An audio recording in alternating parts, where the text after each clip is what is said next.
இணைப்பில் இருக்கிறார்கள். இணைப்பில் இருக்கும் பாஸ்டர் நாங்கள் அழைப்பு கொண்டு வந்து வார்த்தையின் வெளிச்சத்தை காண்போமா? இணைப்போம். Praise lord pastor. Praise lord Suba Ilango. Praise lord நேயர்களே. Praise lord pastor. கர்த்தராகிய இயேசு கிறிஸ்துவின் நாமத்தினாலும் சங்க வானொலி கூடாக நித்திய வெளிச்சத்தின் நேரத்திலே வார்த்தையின் வெளிச்சத்தின் பகுதியில் உங்களை நான் வாழ்த்தி வரவேற்கின்றேன். வெளிச்சத்தை காண ஆவலாய் இருக்கின்றோம் பாஸ்டர், எடுத்து வாருங்கள். ஆமீன்.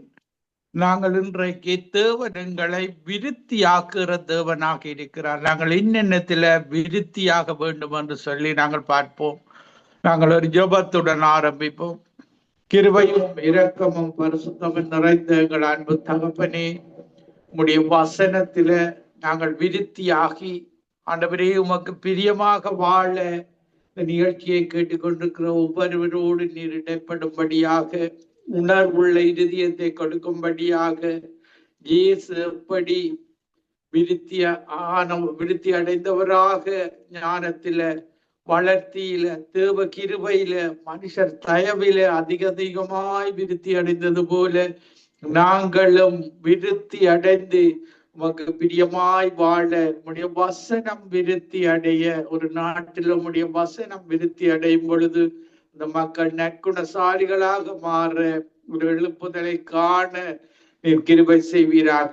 துதிக்கான மகிமை ஒன்றான மெய்த்தவனாகிய உமக்கை செலுத்தி ஆண்டவரின் ரட்சகருமாகிய இயேசு கிறிஸ்துவின் நாமத்தில் ஒருவரையும் ஆசீர்வதித்து ஜெபிக்கிறேன். எங்களை எப்பொழுது நேசிக்கிற எங்கள் நல்ல பிதாவே, ஆமேன். இயேசு இந்த உலகத்துல வாழ்ந்த பொழுது பாருங்கள், லூக்கா 2ஆம் அதிகாரம் 52வது வசனம் சொல்லுகிறது, இயேசுவானவர் ஞானத்திலும் வளர்த்தியிலும் தேவ கிருபையிலும் மனுஷர் தயவிலும் அதிகமாய் விருத்தி அடைந்தார். வேதாகமத்தை நாங்கள் அறிய அதிலே வார்த்தை இருந்தது, வார்த்தை தேவனிடத்திலே இருந்தது, அந்த வார்த்தை தேவனாக இருந்தது. அந்த வார்த்தையான தேவனை அறிய அவர் எங்களுக்கு ஞானத்தை தருவார், எங்களை மனோ வளர்ச்சியை தருவார், தேவனுடைய கிருபையை எங்களுக்கு தருவார். தேவனிடத்தில் இருந்தவங்களுக்கு தயவு கிடைக்கும், மனிதர்களிடத்தில் இருந்தும் எங்களுக்கு தயவை தருகிற தேவன் தான் எங்களுடைய தேவனாக இருக்கிறார். அவருடைய வார்த்தையை நாங்கள் அறிந்து அதன்படி அவருக்கு வசனத்துக்கு கீழ்ப்படிந்து நடங்க வேண்டும். வசனத்துக்கு நடுங்குறவனு தான் தேவன் விருப்பம் உள்ளவராக இருக்கிறான். இந்த வசனத்துக்கு விரோதமாக நான் நடக்க கூடாது, இது தேவனுடைய வசனம். பாருங்கள், உலக வசனத்துக்கு நாங்கள் கீழ்ப்படுகிறவர்கள் அல்ல, தேவனுடைய வேதாகமத்தில் இருக்கிற வசனத்திற்கு நாங்கள் கீழ்ப்படிந்து நடக்கும் பொழுது அந்த வசனம் எங்களுக்கு வாழ்வளிக்கிறது, ஆசீர்வதிக்கிறது, தேவனுடைய தயவை தருகிறது, மனிதர்களுடைய தயவை தருகிறது, நாட்டில் உள்ள மக்கள் நற்குணசாலிகளாக அவர்களை மாற்றுகிறது. அந்த தேசங்கள் ஒரு எழுப்புதலை நோக்கி போகக்கூடியதாக இருக்கிறது. இதற்காகத்தான் அந்த ஒன்றான மெய்த்தேவனுடைய வசனம் எங்கள் அனைவருக்கும் தேவையாக இருக்கிறது. பாருங்கள், இப்படியாக நாங்கள் சாலமோனை பார்க்கும் பொழுது சாலமோனுக்கு அவர் மனோ விருத்தியை கொடுத்தார். பாருங்கள், நாங்கள் 1 ராஜாக்கள் 4ஆம் அதிகாரம் 29வது வசனத்துல பார்க்கும் பொழுது தேவன் சாலமோனுக்கு மிகுதியான ஞானத்தையும் புத்தியையும் கடற்கரை மணலத்தடியான மனோ விருத்தியையும் கொடுத்தார். பாருங்கள், தேவன் சாலமோனோடு இடைப்பட்டு விரும்பியதை கேளுன்றான். அவன் ஞானத்தை கேட்டான். இந்த இவ்வளவு லட்சம் மக்களையும் நான் நடத்துவதற்கு உம்முடைய ஞானம் வேண்டும் என்று சொல்லி இப்படியாக ஞானத்தை கேட்ட சாலமோனுக்கு அவர் கேட்காத ஐஸ்வர்யத்தை கொடுத்து மிகுதியான ஞானத்தை கொடுத்தார். பாருங்கள், புத்தியை கொடுத்தார். கடற்கரை மணலத்தடியான மனோ விருத்தியையும் பாருங்கள், இப்படியான ஒரு கம்ப்யூட்டர்ஸ், இன்றைக்கு ஒரு டெக்னாலஜி, எல்லா கம்ப்யூட்டர், சில ஹைடெக் கம்ப்யூட்டர்ஸ்கள் இந்த உலகத்தில் அத்தனை தேசங்களை கனெக்ட் பண்ணுகிறதாக இருக்கிறது. பவர்ஃபுல் கம்ப்யூட்டர்ஸை கண்டுபிடித்துக் கொண்டிருக்கிறார்கள். ஆனால் சாலமோனுக்கு அந்த மனோ விருத்தியை கொடுத்து தேவன் தேவனுடைய ஞானத்தை கொடுத்து வழி நடத்தினதை நாங்கள் பார்க்கக்கூடியதாக இருக்கிறது.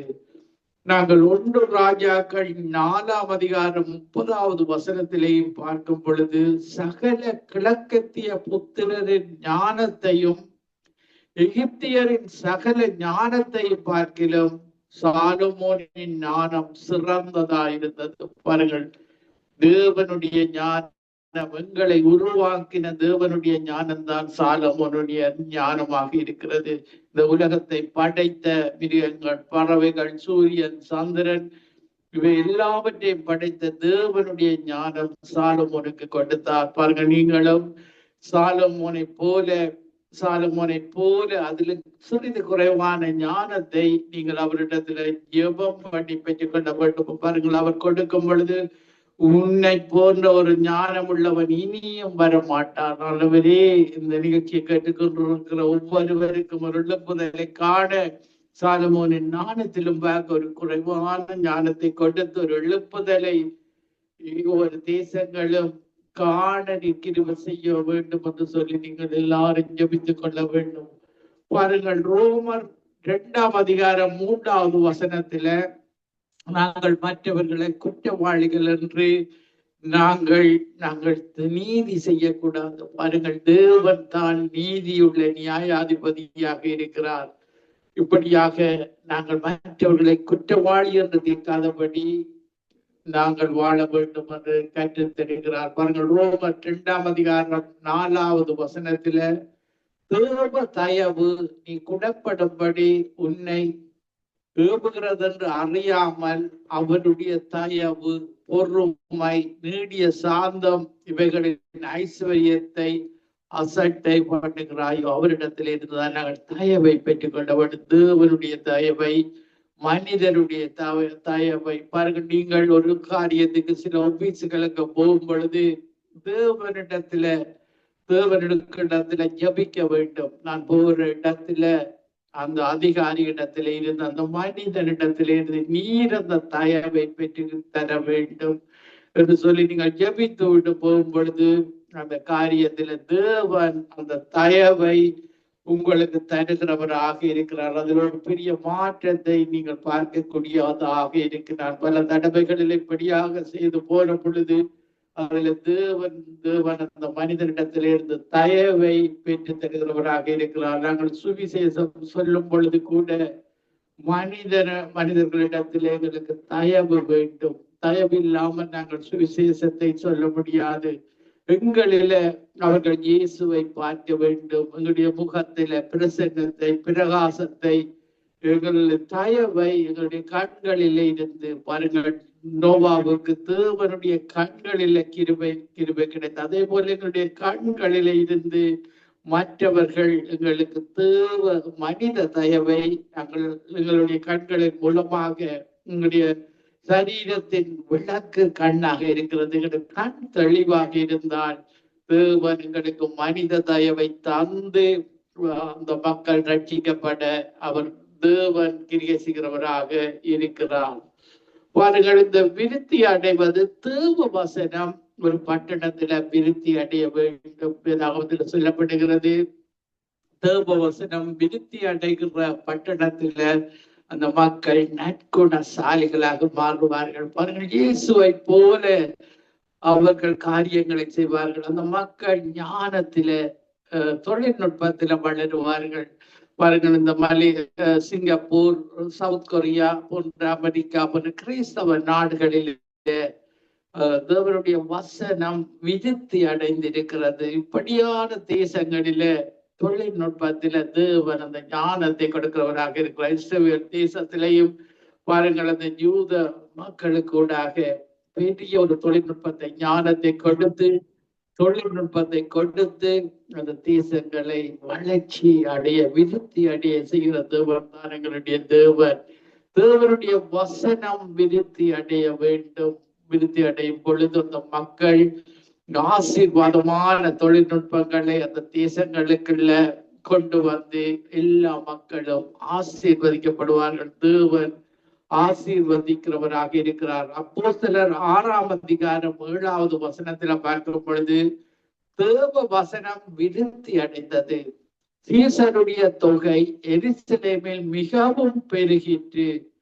ஆசாரியர்களில் அநேகரும் விசுவாசத்துக்கு கீழ்ப்படிந்தார்கள். தேவனை விசுவாசிக்கிறார்கள். அந்த மெய்யான தேவனை விசுவாசிக்க வேண்டும், வார்த்தையை விசுவாசிக்க வேண்டும். விசுவாசத்தின் அளவு கூடும் பொழுது பாருங்க, அந்த தேசத்துல அதிசயங்கள், அற்புதங்கள், கண்டுபிடிப்புகள் எல்லாம் அதிகமாக இருக்கும். ஏனென்றால் அவர் தான் இந்த உலகத்தை உருவாக்குற தேவன். விசுவாசம் எப்படி அதிகரிக்கிறது என்றால் அவருடைய வார்த்தையை ரோமர் 10:17 சொல்லுகிறது. விசுவாசமானது கேள்வியினால வரும், கேள்வி தேவனுடைய வசனத்தினால வரும். வசனத்தை நாங்கள் தியானிக்க அதை கேட்டு கேட்டு அதன்படி நடக்கும் பொழுது எங்களுக்கு தேவன் சகல விருத்திகளை எங்களையும் ஆசீர்வதிக்கிற தேவனாக இருக்கிறார். எங்களை விருத்தி அடைய செய்கிற தேவனாக இருக்கிறார். தேசத்தை விருத்தி அடைய செய்கிற தேவனாக இருக்கிறார். வசனம் விருத்தி அடைய வேண்டும். பாருங்கள், யோவான் 3:30 சொல்லுகிறது, நாங்கள் எங்களை உயர்த்த கூடாது, இயேசு பெருகவும் நாங்கள் சிறுகவும். நாங்கள் ஒரு பிரயோசனமான ஊழியக்காரராக அவர் எங்களுக்காக மனித குலத்தின் மேல் வைத்த அன்பின் காரணமாக நாங்கள் அப்பிரயோசனமான ஊழியக்காரராக அவருடைய வசனத்தை பிரசங்கிக்கிறோம். இப்படியாக விசுவாசத்துக்கு வசனம் விருத்தி அடையும் பொழுது, அப்போஸ்தலர் 6:7 வசனத்தை திரும்பவும் வாசிக்கிறேன். தேவ வசனம் விருத்தி அடையும் போது சீசருடைய தொகை எருசலேமில் மிகவும் பெருகிற்று. ஆசாரியர்களில் அநேகரும் விசுவாசத்துக்கு கீழ்ப்படிந்தார்கள். வசனத்தை கேட்க கேட்க அவர்கள் விசுவாசிகள் கீழ்ப்படிந்து நடந்து அந்த தேசம் நற்குணசாலிகளாக மாறும். பாருங்கள், இன்றைக்கு எனக்கு அமெரிக்கா தேசத்துல நீங்கள் கார்ல ரபல் பண்ணி கொண்டு போவீர்களாக இருந்தால் பாருங்கள், பஃபலோ இருந்து நியூயார்க் வரைக்கும் கிறிஸ்தவ வசனங்களை நீங்கள் அந்த பெரிய பில்போர்ட்ஸ்ல பார்க்கக்கூடியதாக இருக்கும். கனடா தேசத்துல மிகவும் குறைவு. ஆனால் இப்படியாக அந்த வசனம் அந்த அமெரிக்கா தேசத்துல பல இடங்களில பெரிய பெரிய பில்போர்ட்ஸ்ல தேவனுடைய வசனத்தை அவர்கள் மனிதர்கள் போகும் பொழுது தியானித்து கொண்டு போகக்கூடியதாக இருக்கிறது. இப்படியாக வசனம் ஒவ்வொரு தேசத்திலேயும் பெருக வேண்டும். பெருகும் பொழுது அந்த வசனம் அந்த தேசத்தில மேற்கொள்ளும், வசனத்தை மேற்கொள்ள வைக்க வேண்டும். அப்பொழுதுதான் அந்த தேசம் ஒரு எழுப்புதலை காண முடியும். பாருங்கள், அப்போஸ்தலர் 9:31 வசனத்திலேயும், அப்பொழுது யூதேயா, கலிலேயா, சமாரியா நாடுகளில் எங்கும் சபைகள் சமாதானம் பெற்று பக்தி விருத்தி அடைந்து கர்த்தருக்கு பயப்படுகிற பயத்தோடும் பரிசுத்த ஆவியின் ஆறுதலோடும் நடந்து பெருகின.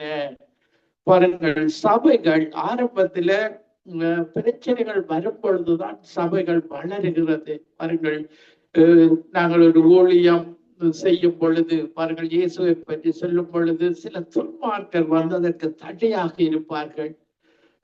இயேசு சொல்லுகிறார், பட்டணத்துக்கு போய் ஊழியம் செய்யுங்கள். பாருங்கள், இப்படியாக தடைகள் வரும் பொழுது ஒரு எழுப்புதலை நாங்கள் பார்க்கக்கூடியதாக இருக்கிறது. அப்படியாக பல மக்கள் இப்படியாக அந்த ஸ்வீட் ஊழியத்தை செய்யும் பொழுது அந்த இடத்துல வசனம் பெருகி அந்த வசனம் மேற்கொள்ளக்கூடியதாக இருக்கிறது. இறுதியாக தேவன் நாடுகளில் எங்கு சபைகள் சமாதானம் பெற்று அதிக அளவு மக்கள் ரட்சிக்கப்பட்டு விட்டால் இப்படியான இந்த துன்மார்க்கர் குறைந்து விடுவார்கள், எதிராக எழும்ப மாட்டார்கள். சபைகள் எல்லாம் சமாதானம் பெற்று பக்தி விருத்தி அடைந்து கர்த்தருக்கு அந்த ஒன்றான மெய்த்தேவனுக்கு பயப்படுகிற பயத்தோடும் அநேகமான மக்கள் பரிசுத்த ஆவியானவரை பெற்றுக் கொண்டு விடுவார்கள். இந்த பரிசுத்த ஆவியானவரை பெற்றுக் கொண்டால் அங்கு ஆறுதலாக பரிசுத்த ஆவியின் ஆறுதலோடும் இப்படி பெருகிற சபைகளாக வரும். பரிசுத்த ஆவியானவர் வசனத்தை அறிய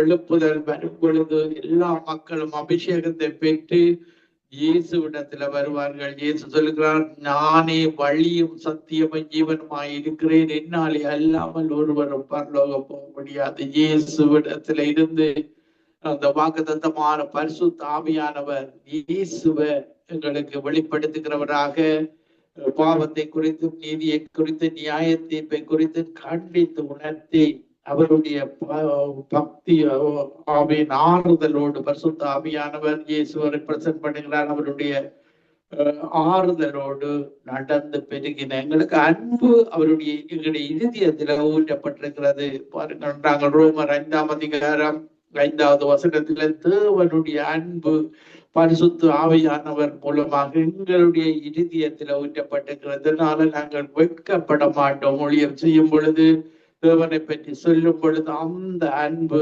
எங்களை தைரியத்தை தருகிறது, பலத்தை தருகிறது, ஊழியத்தை செய்ய வைக்கிறதாக இருக்கிறது. அப்போஸ்தலர் 19ஆம் அதிகாரம் 20வது வசனத்துல பார்க்கும் பொழுது, இப்படியாக ஊழியத்தை நாங்கள் ஒரு பட்டணத்துல விரிவாக எல்லா கிறிஸ்தவர்களும் இணைந்து செய்யும் பொழுது, ஒரு எழுப்புதலை நோக்கி செய்யும் பொழுது பாருங்கள், இவ்வளவு பலமாய் கர்த்தருடைய வசனம் விருத்தி அடைந்து மேற்கொண்டது. கர்த்தருடைய வசனம் இந்த உலகத்தை மேற்கொள்ளும். நாங்கள் தான் இந்த கடைசி காலத்துல வாழுகிற நானும் நீங்களும் தேவனுடைய வசனத்தை விதைக்க வேண்டும்.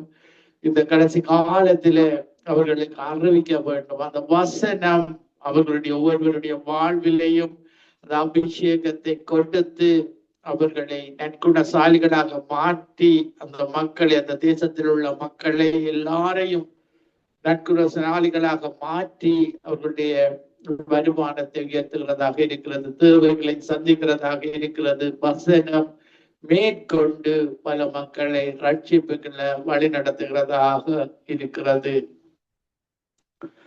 பாருங்கள், பவுல் 3 வருஷ காலமாய், இப்ப நாங்கள் அப்போஸ்தலர் 20ஆம் அதிகாரம் 31வது வசனத்துல, நான் 3 வருஷ காலமாய் இரவும் பகலும் கண்ணீரோடு இடைவிடாமல் அவனவனுக்கு புத்து சொல்லி கொண்டு வந்ததை நினைத்து விழித்திருங்கள். இப்படித்தான் பவுலின் ஊழியம். பாருங்கள், 3 வருடங்கள் அந்த பட்டணத்துல இரவும் பகலும் தேவனோடு ஜெபம் பண்ணி கண்ணீர் விட்டு அழுது அந்த மக்களுக்காக ரட்சிக்கப்பட வேண்டும் என்பதற்காக இடைவிடாமல் அவனவனுக்கு புத்து சொல்லிக் கொண்டு வந்ததை நினைத்து விழித்திருங்கள். இப்படியாக ஊழியம் செய்த அவர்களை போல நாங்களும் விழித்திருந்து அவர்களுக்கு புத்து சொல்லிக் கொண்டு, எங்களுடைய தேவன் தான் இந்த உலகத்தை உருவாக்கின மெய்த்தேவன், அந்த தேவனை விட வேறு தேவன் இல்லை.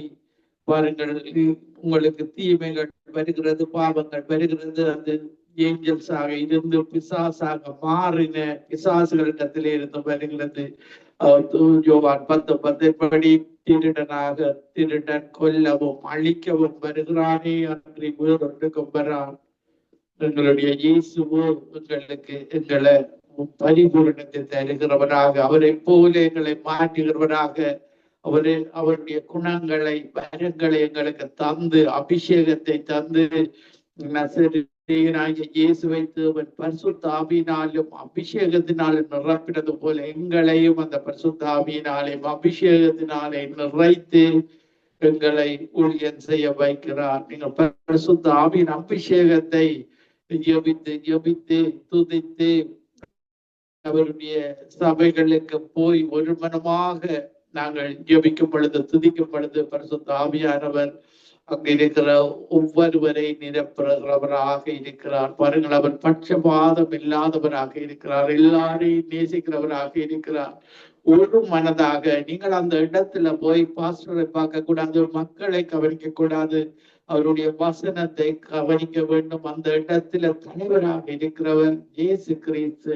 நீங்கள் எல்லாரும் அவயவங்களாக அவரை நோக்கி பார்க்கும் பொழுது அவர் பலமாக ஒருமனப்பட்டவர்களாக பெந்தெகோஸ்தே நாளில அவர்கள் இருந்த பொழுது, பெந்தெகோஸ்தே நாள் வந்த போது அவர்கள் ஒருமனப்பட்டவர்களாக இருந்த பொழுது அந்த பரிசுத்த ஆவியானவர் இறங்கினதை நாங்கள் பார்க்கக்கூடியதாக இருக்கிறது. இப்படியான தேவன் தான் எங்களுடைய தேவன். அப்போஸ்தலர் 20:32 பார்க்கும் பொழுது அவர்களுக்கு இந்த சுதந்திரத்தை பரலோகத்திலே அனுப்பப்பட்ட பரிசுத்த ஆவியானவரை தந்து எங்களுக்கு சுதந்திரத்தை எங்களுக்கு தந்திருக்கிறார். இப்படியான தேவன் தான் எங்களுடைய தேவன். பாருங்கள், யாக்கோபை ஆசீர்வதித்த தேவனாக இருக்கிறார். யாக்கோபை ஆசீர்வதித்தவர் ஆபிரகாம், ஈசாக்கு, யாக்கோபு. இப்படியாக இயேசு கிறிஸ்து ஊடாக எங்களை ஆசீர்வதிக்கிற தேவனாக இருக்கிறார். ரோமர் 15:3 பார்க்கும் பொழுது, கிறிஸ்துவும் தமக்கே பிரியமாய் நடவாமல் உம்மை நிந்திக்கிறவர்களுடைய நிந்தைகள் என்மேல் விழுந்தது என்று எழுதியிருக்கிறபடியே நடந்தார். அவர்கள் மற்றவர்களுக்காக, மனுக்குலத்திற்காக இயேசு வாழ்ந்தார். அவர்கள் மரணம் தான் அவருடைய மிஷனாக இருக்கிறது. அவர் மரிப்பதற்காக, மனுக்குலத்தின் பாவத்துக்காக தேவன் தம்முடைய ஒரே பரான குமாரனாகிய இயேசு கிறிஸ்துவை விசுவாசிக்கிறவன் எவனோ அவர் கேட்டு போகாமல் நித்திய ஜீவனை அடையும்படி இயேசுவை தந்து இந்த உலகத்தின் மேல தேவன் அன்பு கூர்ந்தார். அவர் எப்படி மக்கள் மேல அன்பு கூர்ந்தார், அதே போல அவரை போல நாங்களும் வாழ வேண்டும் என்று விரும்புகிறார்.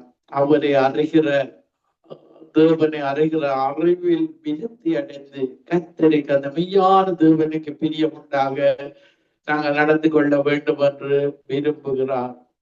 இப்படியான தேவன் தான் எங்களுடைய தேவன். பாருங்கள், இப்படியாக ஆபிரகாம், ஈசாக்கு, யாக்கோபை ஆசீர்வதித்த தேவன் தான் எங்களுடைய தேவன். ஈசாக்கு அந்த பஞ்ச காலத்தில விதைத்தான். அவன் 100 மடங்கு அறுவடை செய்ததை நாங்கள் பார்க்கக்கூடியதாக இருக்கிறது. பாருங்கள், இப்படியாக நாங்களும் அவரிடத்துல அவர் எங்களை ஆசீர்வதிக்கிற தேவனாக அவர் இருக்கிறார். இப்படியான ஒரு நல்ல தேவன் தான் எங்களுடைய தேவன். யாக்கோபின் தேவன் தான் எங்களுடைய தேவனாக இருக்கிறார். நான் ஒரு பாடலை பாடி உங்களுக்காக ஜெபிக்கிறேன். அல்லேலூயா. ஆவியானவரே நன்றி, பரிசுத்தரே நன்றி. அல்லேலூயா. யாக்கோபின் தேவன் என் தேவன், எனக்கென்றும் துணையவரே, இந்நாளும் நடத்துவாரே. யாக்கோபின் தேவன் என் தேவன், எனக்கென்றும் துணையவரே, இந்நாளும் நடத்துவாரே.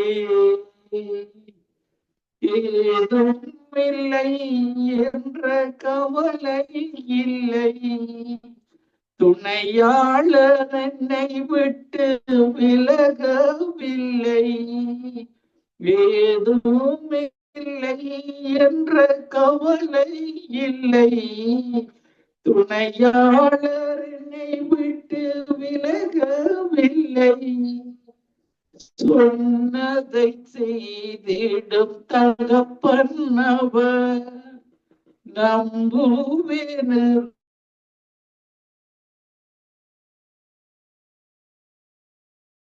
சொன்னதை செய்திடும் தகப்பன் அவர், நம்புவேன் இறுதி வரை. பாருங்கள், இயேசு இந்த உலகத்தில் இருந்த பொழுது சொன்னபடி உயிர்த்தெழுந்தார். சொன்னதை செய்கிற தேவன் தான் எங்களுடைய தேவன். யாக்கோபின் தேவன் என் தேவன், எனக்கென்றும் துணையவரே, எந்நாளும் நடத்துவாரே. யாக்கோபின் தேவன் என் தேவன், எனக்கென்றும் துணையவரே, எந்நாளும் நடத்துவாரே. என்னோட்டத்தில் நான் தனிமை இல்லை, நேசித்தவர் என்னை வெறுக்கவில்லை. என்னோட்டத்தில் நான் தனிமை இல்லை, நேசித்தவர் என்னை வெறுக்கவில்லை. இந்த கடைசி கால ஓட்டத்தில் நாங்கள் தனிமையாக இல்லை. நித்திய வெளிச்சம் சங்கமம் ரேடியோ இருக்கிறது. ஒவ்வொரு தேசத்திலையும் ஐந்து கண்ட மக்களிலே ஊழியம் செய்கிறவர்கள் இருக்கிறார்கள். எல்லோரும் நாங்கள் இந்த கடைசி கால ஓட்டத்துல ஓடிக்கொண்டிருக்கிறோம். தகப்பன் வீட்டில் கொண்டு சேர்த்திடுவார் நம்புவேன் வரை. தகப்பன் வீட்டில் கொண்டு சேர்த்திடுவார் நம்புவேன் வரை. யாக்கோபின் தேவன் எனக்கு துணையவரே, என்னாலும் நடத்துவாரே. அம்மாண்டவரே, இந்த நிகழ்ச்சியை கேட்டுக்கொண்டிருக்கிற ஒவ்வொரு மக்களுக்காகவும் ஜெபிக்கிறேன். மறுவலியற்பை கேட்க போகிற ஒவ்வொருவருக்காகவும் ஜெபிக்கிறேன். யாக்கோபின் தேவன், எங்களுடைய தேவன், ஆபிரகாம், ஈசாக்கு, யாக்கோபின் தேவனாக இயேசு கிறிஸ்து மூலமாக நீர் எங்களுடைய தேவன், எங்களை விருத்தி அடைய செய்கிற தேவன், எங்களுடைய தேவைகள் அனைத்தையும் சந்திக்கிற தேவன். எதுவும் எங்களுக்கு குறை இல்லை. அவருடைய ராஜ்யத்தையும் நீதியை தேடுகிற அவருடைய பிள்ளைகளுக்கு எதுவும் குறைவில்லை. தேவைகளை நீர் தந்திருக்கிறதற்காக நன்றி. கேட்பதற்கும் வேண்டுவதற்கும் அதிகமாக நீர் ஒவ்வொரு பிள்ளைகளுக்கு கொடுத்திருக்கிறதற்காக நன்றி. நாங்கள் பிலிப்பியர் 4:6 ஒன்றுக்கு கவலைப்படாமல் தோத்திரத்தோடு கூடிய ஜெபத்தில நன்றியுள்ள இருதயத்தோடு உமக்கு நன்றி செலுகிறவர்களாக இப்பொழுதும் வாழ நீர் ஒருவரே மெய்யான தேவன் என்பதை இந்த கட்டடத்தில் வாழுகிற தமிழ் மக்கள் அறிந்து கொள்ள உம்மை போல ஒவ்வொருவரையும் மாற்றுவீராக. தேவதையவும் மனித தயவை கொடுப்பீராக. நாங்கள் இந்த கண்டங்களிலே ஒரு எழுப்புதலை காண நீர் கிருபை செய்வீராக. சத்துரு கிரிகைகள் இந்த கண்டங்களில் கட்டப்பட்டு உம்முடைய வசனம் அந்த கண்டங்களில் மேற்கொண்டு விருத்தி அடைய செய்வீராக. துதிகன மகிமை ஒன்றான மெய்தேவனாய் உமக்கு செலுத்தி ஆண்டவர் இரட்சகருமாய் இயேசு கிறிஸ்துவின் நாமத்தில் ஒவ்வொருவரையும் இதயத்தின் ஆழத்தில் இருந்து ஆசீர்வதித்து ஜெபிக்கிறேன் நல்ல பிதாவே. ஆமேன், ஆமேன், ஆமேன், ஆமேன், ஆமேன், ஆமேன். நன்றி பாஸ்டர், நன்றி. அருமையான வார்த்தை வெளிச்சத்தின் பகுதியில் நமக்கு வெளிச்சத்தை வெளிப்படுத்தி சத்தியத்தின் ஆழத்தை கற்றுக்கொண்டோம். விருத்தி அடைய செய்கிற தேவன். அதாவது அவருடைய ராஜ்யத்தை நீதியை தேடுங்கள், அப்பொழுது எல்லாம் கூட கொடுக்கப்படும். அங்கே சாலமோனுக்கு கூட கொடுத்தார், விருத்தி அடைந்தார். ஆபிரகாம் சந்ததியை விருத்தி அடைய செய்தார். வானத்து நட்சத்திரங்களைப் போல் இன்றைக்கு அவருடைய சந்ததி, ஆபிரகாம் சந்ததியா நானும் நீங்களும் இருக்கின்றோம். எங்களையும் விருத்தி அடை செய்கிற தேவன் உண்டு. அவரை தேடுவோம் முழுமையாய். அருமையான வார்த்தையின் வெளிச்சத்தோடு வெளிப்பாடுகளை ஆவியான கற்றுக் கொடுத்தார். அப்படியா கற்றுக் கொடுத்த உங்களை, உங்கள் குடும்பத்தை, உங்கள் ஊழியங்களையும் கர்த்தர் நிறைவு ஆசீர்வதிப்பாராக. கர்த்தரை சித்தம் நாங்கள் இன்னொரு அழைப்புல சந்திக்கும் தேவ சமாயத்தை கூறுகிறோம். நன்றி பாஸ்டர்.